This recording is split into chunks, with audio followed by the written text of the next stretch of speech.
Well, it finally happened. After a year of pretty good renters, finally got a bad one.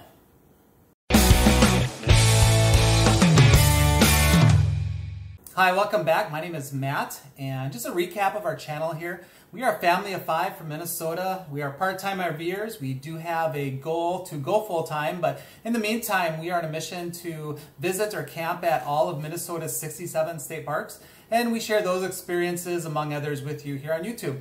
And in addition, last year we started renting out our 21-foot Mallard bunkhouse. It went pretty good. We talked about it over the winter and decided to buy a second camper, and we rent that out as well. So now we have a little RV rental business, and every month we do an update and we just do a little video showing how it's going for us, the good, the bad, and the ugly of renting out your RV on RV Share and Outdoorsy. And normally I take this time to talk about how much money we're making, new things that we're doing, interesting things that popped up. But this video I want to focus on our one bad renter. So unfortunately, we had a renter come back and they damaged our camper and we were forced to file an insurance claim. And I'll get into the details of that. But when we started doing this, we got a lot of comments and a lot of people made statements like, I can't believe you're going to rent out your RV. I would never let my trailer go out with strangers. Isn't it risky what you're doing? And those are some valid points. And we've been turning this into a business, and you can't have a successful business without risk. So is it risky? Yes. Is the end goal worth it? In my opinion, yes. Is it hard to let a stranger go out with your camper? At first it was, but then you got to come to the realization that this is a business. Your campers are business property, and you do have to cut that emotional attachment you have to your camper. I mean, it's just too hard to do it if you keep emotionally attached. And don't get me wrong, we love our new camper.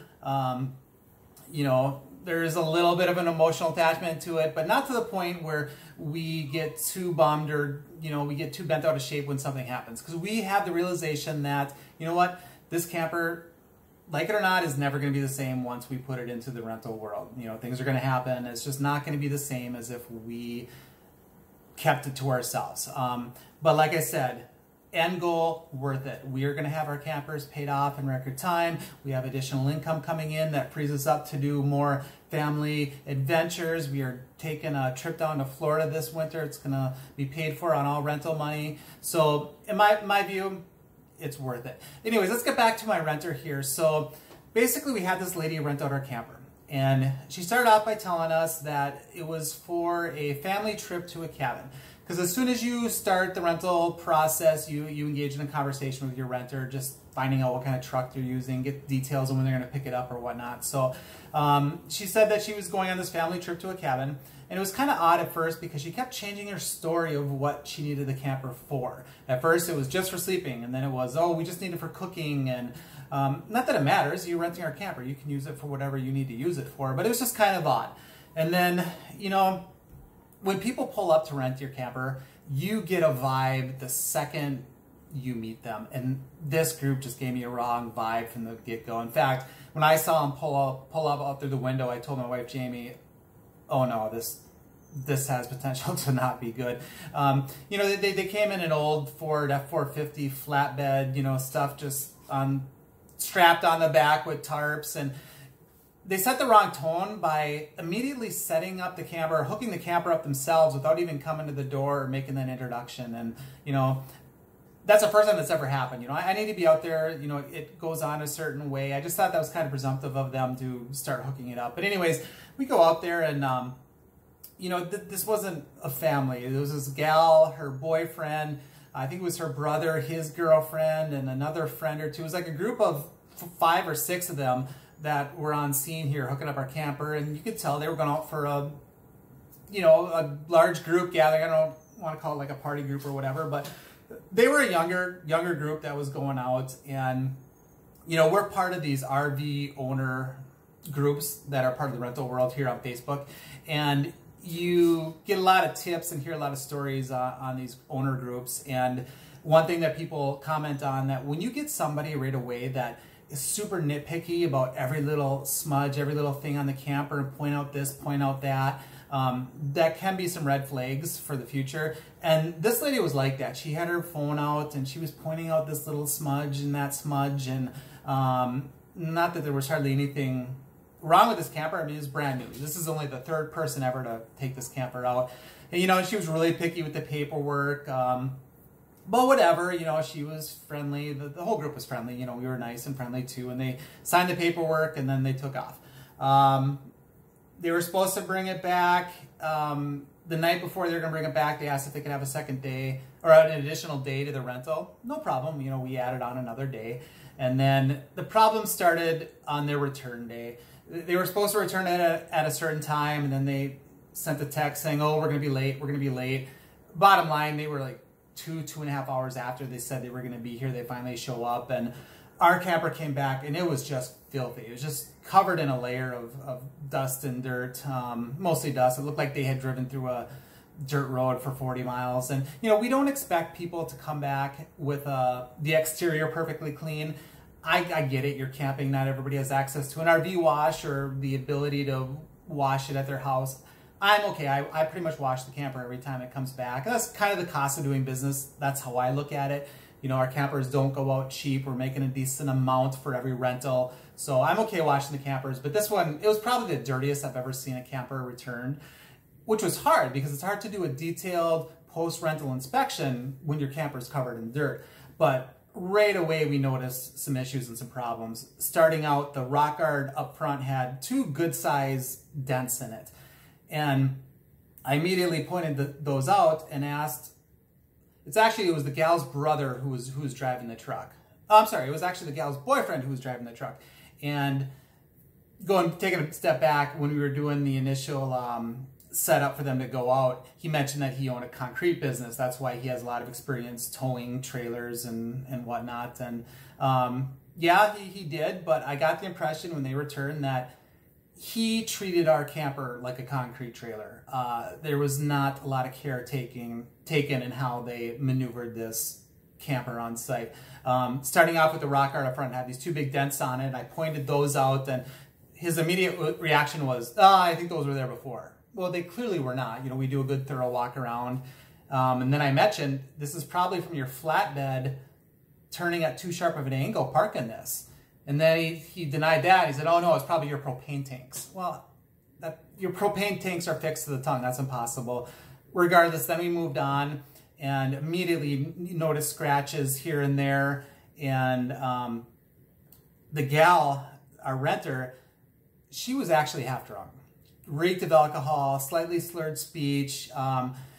She just kept saying, oh, just send us a bill, send us a bill. She just kind of wanted to get out and just leave. And one of her friends actually brought up, oh yeah, we kind of drove through some branches and, you know, got some scratches on your awning cover there. And she's tapping on the shoulder, like doing this. And, you know, we started looking around, and yeah, there was scratches on the plastic awning cover, scratches on some, like the furnace vent cover. These are things we can see before we cleaned it up.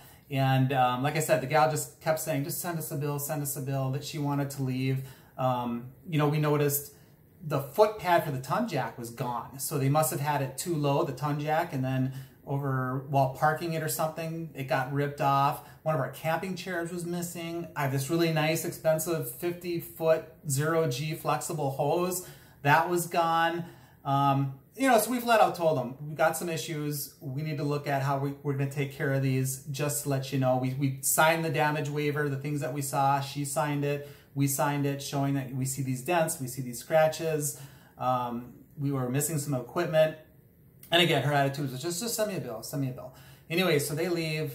We thoroughly wash the camper, and you know, that's when we started to see all the scratches. All along one side, there were scratches, you know, in the decals. There were gouges in some of the window trim.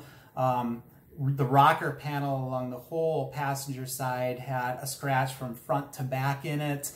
You know, like I said, the awning cover was scratched up.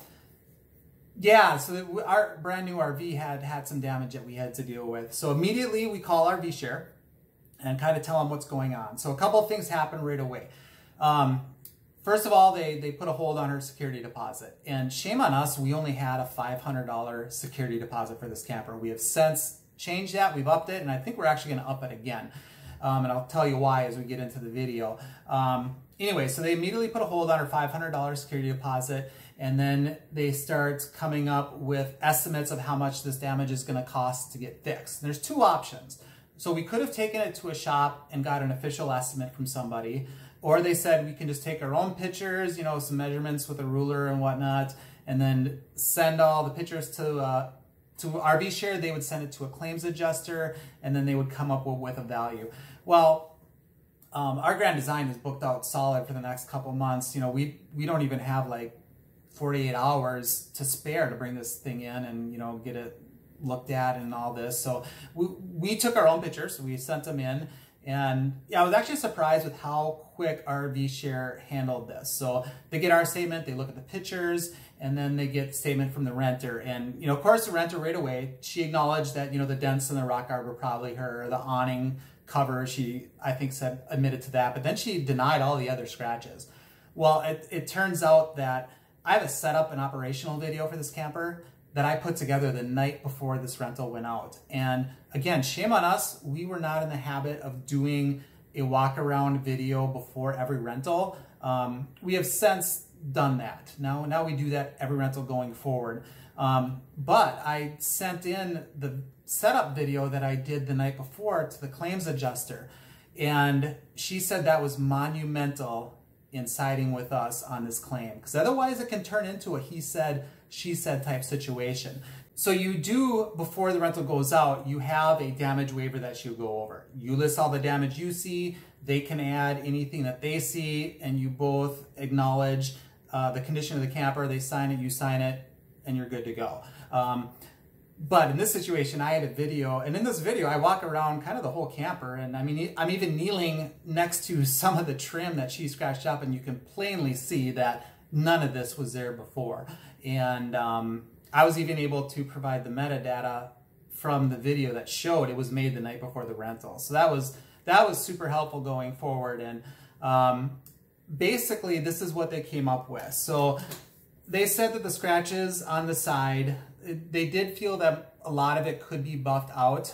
You know, some of it obviously can't. You got some that are in the decals, you got some scratches and gouges that are in the trim, but they came up with $1,000 in damage just with the scratches on that one side. The rock guard, they determined to be a $557 repair. And then the awning arms, I guess those covers are pretty cheap and easy to put on, 88 bucks. So a total of a little over $1,600 damage to our RV. And that seemed, I guess, reasonable to me. So now again, two different options. We could take it into a shop to have the repairs done at a shop. And if the repairs, and then the RV Share would just pay them directly. You know, the estimate could go up, it could cost a little bit more than they originally thought. And then you do a supplemental, or the shop would do a supplemental, and they would get paid a little bit more. But again, our rig is booked out solid for the next couple of months. We don't have time to get it fixed right now. So we opted to actually take the check. And our plan is, like I said, again, our rig is booked almost solid for the next couple of months. We don't have time to take it out the market and get it fixed at a shop somewhere. So we're gonna wait till the end of the season, and we're gonna then decide which things we wanna fix and which things we probably might just live with. I think we might do something like get the rock guard fixed, buff out what we can, and then just kind of leave the rest until it's time to sell our RV in a couple of years. And then maybe we'll fix things up, or you can just keep the check yourself and use that as compensation for the hit and resale value that your rig just took for having all this cosmetic damage. So there is one thing that I didn't like about how RV Share handled this. And I actually, you know, a renter, I'm not happy that she was careless with our rig, or let her boyfriend be careless with our rig. Because ultimately, this came down to how he drove it. And I mean, it's like they drove right through the woods with this camper. I mean, they went through some pretty severe brush or branches. And, you know, we're not out to nickel and dime people for every little thing. We are aware that things are going to happen. And, you know, if they would have come back and like pointed out, or if we would have saw, you know, there's this little gouge on the window trim, we hit a branch. Okay, we know that's going to happen, cost of doing business. We wouldn't really blink an eye at it. You know, they got a little scuff on a decal. Okay, we know that's going to happen. But when you come back with scratches all along the side, gouges here, gouges there, obviously they were being negligent in how they were maneuvering our camper, and we need to be compensated for that. But getting back to what I did not like about RV Share here, so what they did, they determined that there were actually 3 different events that led up to this damage.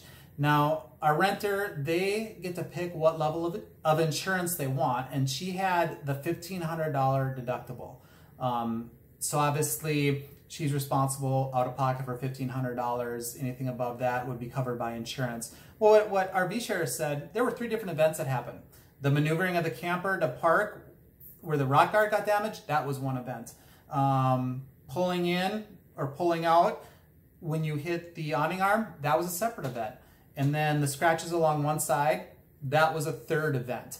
You know, so picture like in a car being involved in like 3 separate accidents over one weekend. My twin brother is actually in the insurance company, and he thought that was a little sketchy that RV Share does that. You know, he thinks that probably could have all been done in one claim.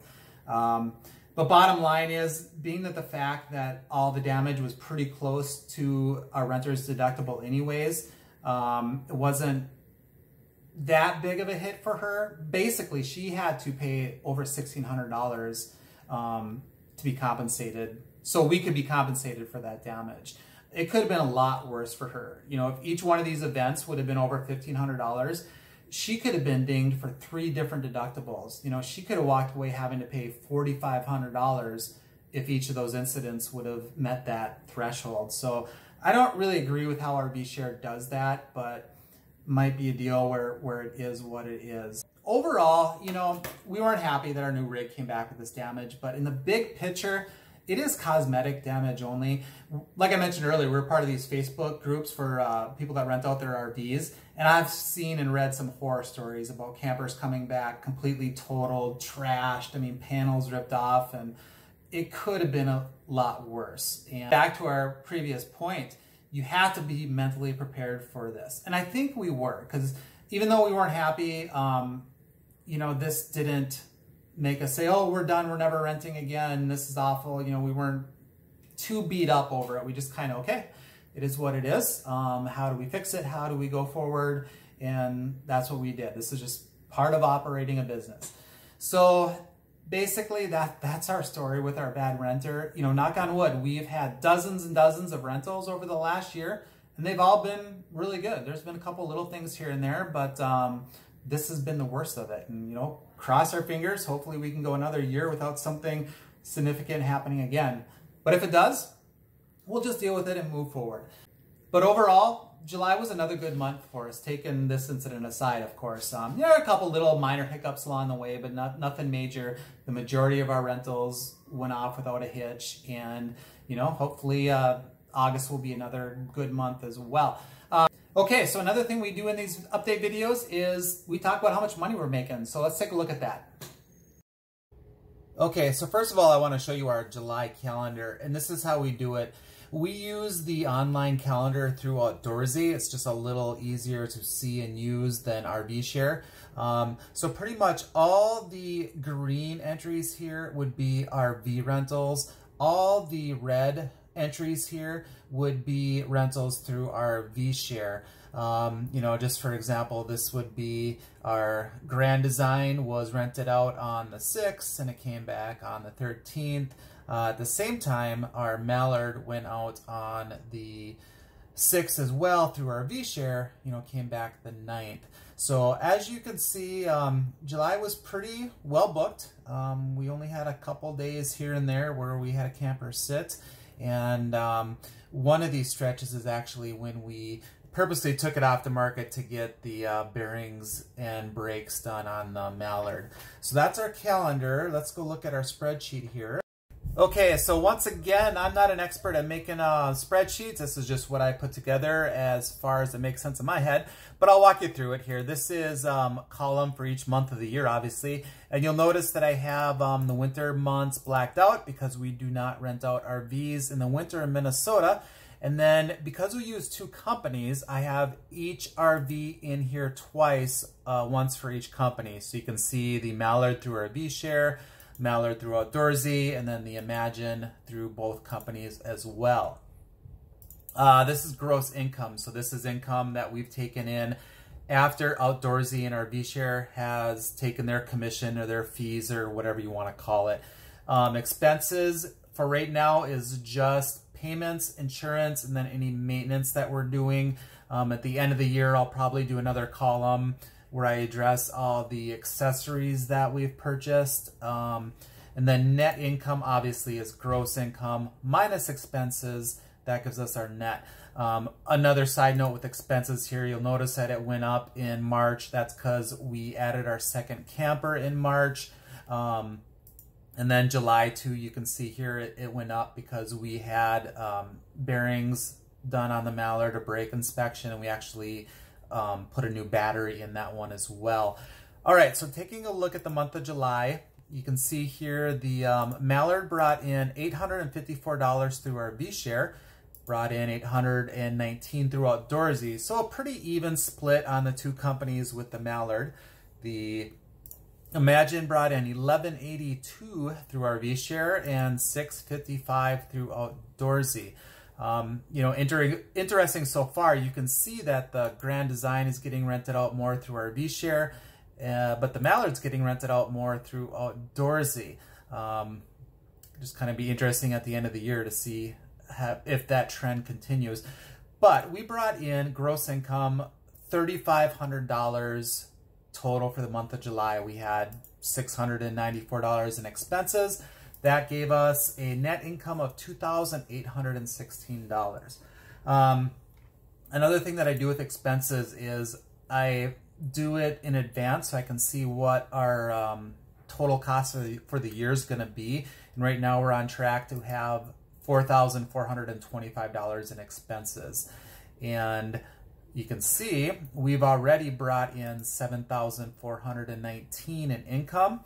So if the rental season ended right now, we would be up nearly $3,000. So yeah, so far so good. I'm happy with these numbers. It's more than we expected at the beginning of the season, especially with COVID and stuff hitting early on. You know, once again, you can see April was just up in the air with COVID and everything. Nobody was doing anything. And April's a little early for the rental season in Minnesota, but I'm guessing next year, April's going to look a lot better. I think even May's going to look better. You know, June, July have been good months, and August is on track to be just as good as July. We're already getting September booked up, and then I think we even have one or two in October already. So, yeah, those are our numbers, and so far so good. Okay, well, that's our July update. And stay tuned, we got some more videos coming up this month. We have a review on Sibley State Park. We did another Harvest Host Day at a really cool vineyard in Clara City, Minnesota. I'm going to do a short little video on that. And then obviously at the end of August, we'll do another August update. So once again, thanks for watching, and we will see you next time.